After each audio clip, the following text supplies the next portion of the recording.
Analyse du 30 juillet. Bon, on a corrigé par rapport à ce qu'on avait vu hier. Après, les niveaux à surveiller en daily. Il y a ça. Et celui-là. Tous les deux. 65, 300 et 68, 300. C'est ça les niveaux à surveiller en ce moment. Résistance et support. Non, si on descend dans une heure. Il y a des niveaux intermédiaires à surveiller en une heure. C'est-à-dire, ils ont, par exemple, le niveau des 65, 800 a agi en tant que support.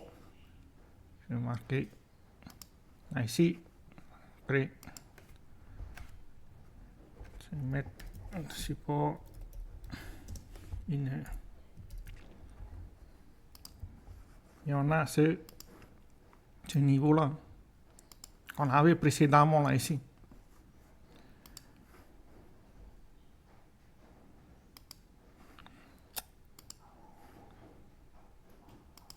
Voilà. Ça, c'est résistance.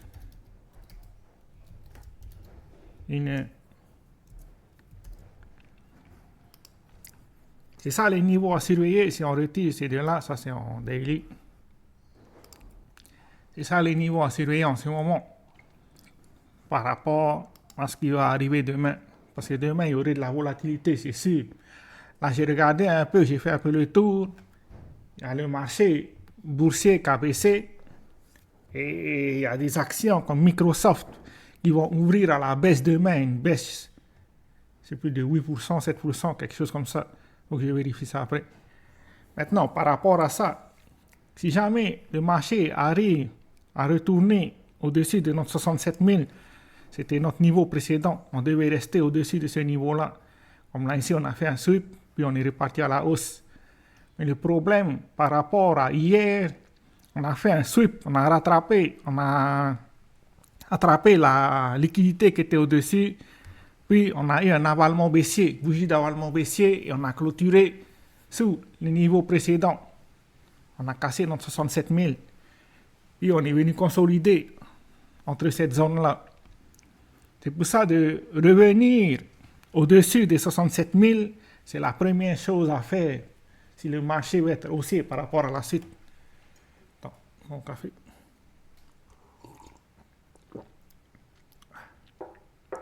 Voilà. La première chose à faire par rapport à la suite, c'est de repasser au-dessus de notre 67 000. Ça va dépendre du marché, comment ils vont interpréter le discours de Powell demain. Et puis, surtout des actions. Si jamais le SP500 et le Nasdaq continuent de baisser, ils vont entraîner avec lui le marché des crypto-monnaies. Donc, il va falloir que le marché réussisse à retourner au-dessus de notre résistance, puis à consolider le plus longtemps possible au-dessus avant de repartir à la hausse. C'est ça pour une tendance haussière. Maintenant, pour notre tendance baissière, c'est bien sûr, on casse ce niveau-là. Et le prochain niveau à surveiller, c'est celui-ci, 64 000. Je vais mettre ça en rouge, comme ça, on va voir la différence. Voilà. Après, on peut marquer si vous voulez. Ça, c'est un support qui est très important. Il ne faut pas qu'il casse. Il ne faut pas que ce support-là casse. En dessous de ce support, je crois qu'il y a un gap. Il faut que je vérifie ça. Donc, le gap, c'est à partir des 62 300. Mais bon, il faut quand même que ce support-là résiste, tienne. Voilà. Si jamais on casse ce niveau-là, ben le prochain niveau à surveiller, c'est celui-là, celui des 64 000. Après, ça peut aller beaucoup plus bas. Ce que j'aime pas par rapport à la journée d'hier, c'est cette bougie-là, la bougie d'avalement baissier. Surtout qu'on a attrapé la liquidité avant de faire cet avalement baissier. Et on a vu, le marché a tout de suite réagi à la baisse. Parce que on a récupéré la liquidité qui était au-dessus. Maintenant, si jamais ce niveau arrive à tenir ce support, c'est une bonne chose par rapport à la suite, parce qu'on a notre higher low et on a notre higher high. Donc si ce niveau-là tient, ça va faire un higher low dans ces alentours avant de repartir casser notre résistance. La résistance qu'elle a ici. Hein. Quand je parle de résistance, ça veut dire de clôturer au-dessus. Voilà. La bougie arrive, elle casse, elle consolide, puis elle part à la hausse. C'est important que la bougie clôture au-dessus de ce niveau-là. Si la bougie ne clôture pas au-dessus de ce niveau-là, ça va faire comme celle-ci, c'est un sweep. Voilà. Il va venir récupérer la liquidité et on repart à la baisse. C'est pas bon signe par rapport à la suite. Il faut vraiment faire attention que la bougie clôture au-dessus des bougies précédentes, c'est-à-dire à ce niveau-là, 69 800.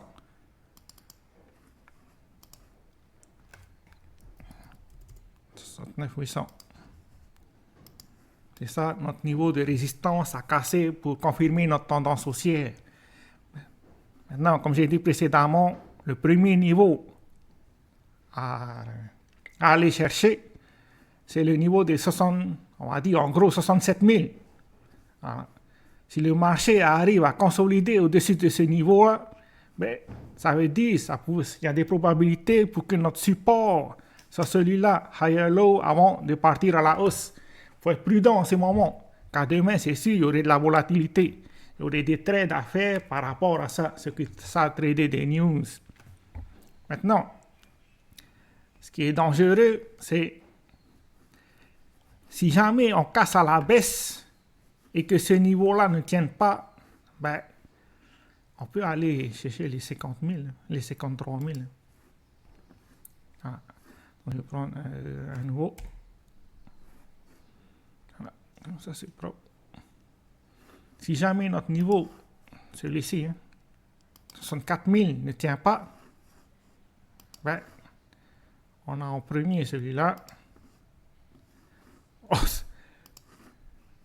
Ensuite, on a le niveau où le marché venait buter dans les jours qui précèdent. Après, à celui-là,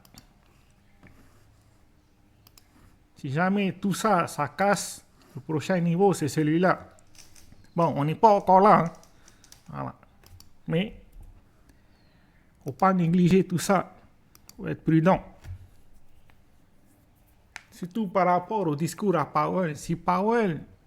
Si le marché plutôt interprète le discours et qu'ils n'aiment pas, il y a des fortes probabilités qu'on fasse. Pourquoi j'aime pas ce niveau-là? C'est parce que c'est un higher low. C'est un lower high. Ouais. Donc, on pourrait venir là. C'est pour ça qu'il faut absolument, dans les mois ou bien dans les jours à venir, qu'on tienne un higher low avant de casser notre résistance, hein, ce niveau-là. Il faut absolument qu'on casse cette résistance pour confirmer la tendance haussière. Sinon, on n'a pas de confirmation, surtout à long terme. À court terme, c'est comme j'avais dit précédemment, c'est les niveaux qu'on avait vus en une heure. Hein, par rapport... Attends, je vais remettre les niveaux qu'on avait vus en une heure. Ça, c'est à court terme. Ces résistances et ces supports-là, si jamais on casse à la hausse, c'est ça le prochain niveau à surveiller. Si on casse à la baisse, c'est celui-ci. Là, je parle à long terme. À long terme, voilà. Ce qu'il faut faire attention, c'est qu'il ne faut pas qu'on aille chercher la liquidité qui se trouve à ce niveau-là. À partir de 60 000, ça devient dangereux. Ça se peut qu'on aille faire un lower low par rapport à ce lower low-là. C'est ça le niveau qu'il faut surveiller en ce moment. Maintenant, par rapport à Solana. On fait d'abord Ethereum. Bon, l'avantage d'Ethereum, c'est que le marché était déjà baissier par rapport à Ethereum depuis le 23 juillet et l'arrivée des ETF Ethereum. Donc, il n'a pas eu trop de positions. Surtout, il n'y a pas eu d'effet de levier. C'est la raison pourquoi Bitcoin baisse en ce moment. Trop de personnes se sont positionnées avec des effets de levier. On peut voir là ici. Tu vois? Les options, ils ont fait 38%. Pendant que le prix a monté de 25%. Ça veut dire qu'il y a eu un excès d'effet de levier. C'est pour ça aujourd'hui qu'on corrige. Voilà. Après, l'avantage de Ethereum, personne ne s'est positionné par rapport à Ethereum, car le marché anticipait cette baisse. C'est pour ça que Ethereum il arrive à mieux tenir, parce qu'il n'y a pas d'effet de levier. Maintenant, le problème, c'est Solana. Solana, il a clôturé, comme j'ai dit, il a fait un sweep, il a avalé la liquidité qu'il y avait au-dessus, puis il a clôturé à la baisse. C'est pas bon signe pour la suite. Ça se peut qu'on corrige beaucoup plus bas. Tout va dépendre de Bitcoin. Si jamais Bitcoin reprend la tendance haussière, ça va. Ceux qui sont investis tardivement sur Solana sont sauvés. C'est Bitcoin qui va ramener le momentum haussier. Après, on peut voir Total 3. Bon, c'est pas vraiment haussier. On a notre résistance et on a notre premier support. Voilà. Par rapport au support précédent et par rapport à cette résistance. Ça veut dire que c'est beaucoup trop tôt pour les altcoins. On va regarder un peu le marché boursier. Pareil, la tendance reste baissière en général.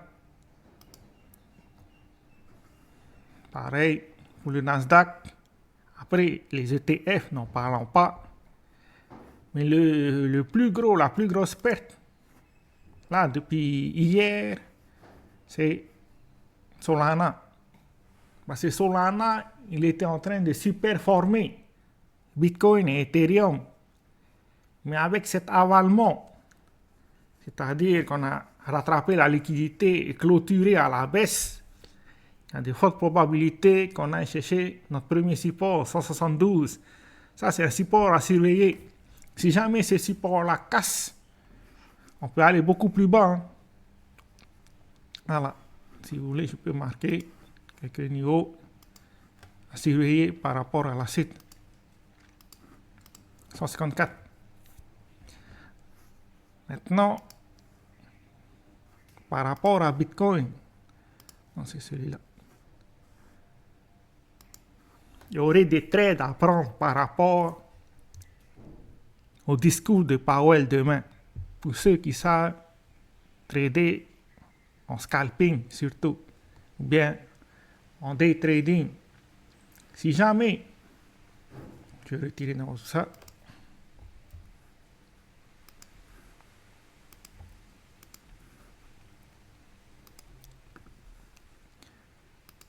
Si jamais le marché va dans un sens, il consolide,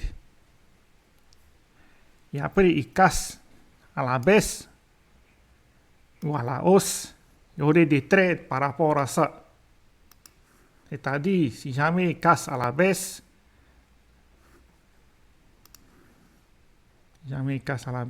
ça, c'est notre point d'entrée.